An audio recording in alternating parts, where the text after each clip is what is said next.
আজকে ভাজছি দেখো কুমড়োর বড়া, কুমড়োনি। আর আজকে আমাদের এখানে ঠান্ডা উপোস, তাই আজকে আর কাঠেতে কিছু করা যাবে না, তাই গ্যাসে করছি। একটু কুমড়োনি করেছি। আর এইখানে করেছি হচ্ছে একটু আলুর চপ, খেতে কিন্তু খুব ভালো হয়েছে দেখো। আর এ দেখো আলুর চপের সাইজগুলো ঠিক এই রকম, এই যে। আর এখানে কুমড়োনি হচ্ছে, আর এইখানে বেসন আর কুমড়ো কেটে রেখে দিয়েছি, যে যখন খাবে ভেজে দেবো।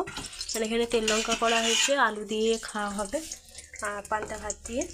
আর এখানে কুমড়োটা ভাজা হচ্ছে, ভাত খাবো। আর চলো তোমাদের একটু ভাতটা দেখাই।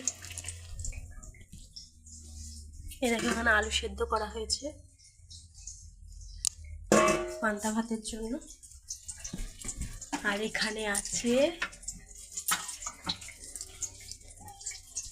এক হাঁড়ি পান্তা ভাত।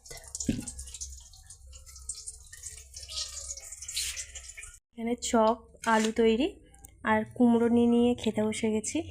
আর আলুর চপ করেছি ঠিকই, কিন্তু আমার আলুর চপ খেতে একদম ভালো লাগে না, তাই কুমড়োনিটাই নিয়েছি। আর কুমড়োর চপটা না গরম গরম আমার খেতে ভীষণ ভালো লাগে।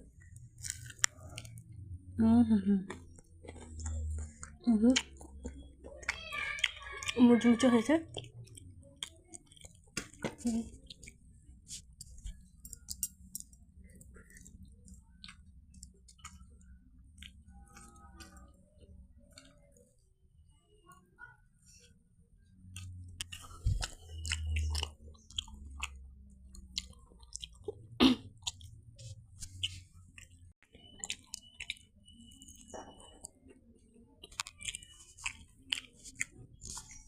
যেহেতু কাল রাত্রে প্রচণ্ড ঝড় বৃষ্টি হয়েছে, তার জন্য আজ ওয়েদারটা পুরো মেঘলা মেঘলা আর একটু ঠান্ডা ঠান্ডা মতো।